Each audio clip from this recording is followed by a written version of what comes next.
Now we are shifting focus to some other story that we are tracking at this hour is where after shocking apathy was exposed following a fire in a 46-story high-rise in Mumbai last night, Mumbai Fire Bridge Chief Fire Officer has informed Mirror Now that the builder will be slapped with a notice. Firefighters that rushed to the spot realized that the building's fire safety system was defunct and they were forced to take stairs up to the 42nd floor. The apartment has been asked to fix the issue within 4 months. The officer also added that high-rise residential buildings with faulty fire safety systems will be served notices this month, and Form B is mandatory for all high-rises to ensure fire safety compliance. Remember, the fire accident occurred in Mumbai's Dadar at the RA Residency Tower, and no casualties have been reported so far. It is believed that the incident occurred due to a short circuit in a fire panel of the 42nd floor. This is not the first time where we are hearing that there is a fire lapse in high-rise building in the city of Mumbai. To talk more on this, we are joined by CFO of Mumbai Fire Brigade.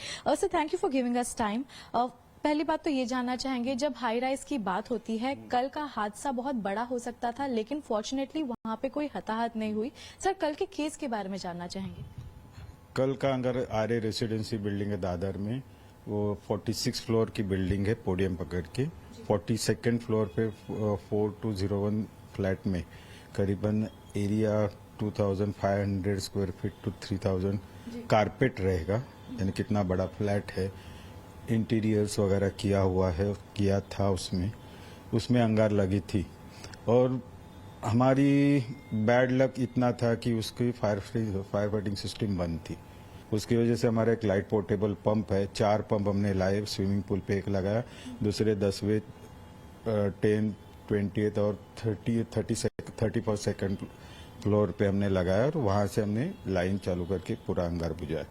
करीबन 4 घंटे लग गए. तकरीबन 4 घंटे लगे. बहुत ही साहस का काम था सर. 42 महले पे जब आग लगी हो, इतने में पूरी टीम इकट्ठा हो गई थी. सर, साथ में जानना चाहेंगे, वहां पर जब फायर सेफ्टी कंप्लायंस हमने देखा है जो नहीं पाया गया है, उनके डिफंक्ट फायर सिस्टम्स थे. सर, क्या खराबी थी? उनके वाटर स्प्रिंकलर्स काम नहीं कर रहे थे, उनके फॉल्टी बूस्टर्स थे. सर, क्या थे? हमें ऐसा पता चला कि जो उन्होंने पंप चालू किया था, लेकिन उनका पाइप जो है मेन पाइप ऐसा कुछ फट गया कि उसमें फॉल्ट आ गया, तो पानी रिटर्न आ गया सब. पिछले साल की बात की जाए तो मुंबई फायर ब्रिगेड ने तकरीबन 90 रेसिडेंशियल बिल्डिंग्स को नोटिस दी थी क्योंकि उनके फायर सेफ्टी सिस्टम काम नहीं कर रहे थे. इस साल क्या कुछ सिस्टमैटिक प्रोग्राम सर आगे रहने वाला है ऐसे हाई राइज बिल्डिंग के लिए जहां पर फॉल्टी सिस्टम है, डिफंक्ट फायर सिस्टम्स हैं? सर, मैं सीएफओ होने के बाद मैंने फिर से चालू किया है, लेकिन मास इंस्पेक्शन चालू किया है. एक दो ऐसा नहीं, एक ही साथ सब हमारे ऑफिसर जाएंगे और वो हिसाब से हमने दिसंबर से चालू किया है. अभी उनको नोटिस दिया है. कुछ बिल्डिंग को 20% बिल्डिंग को नोटिस दिया है.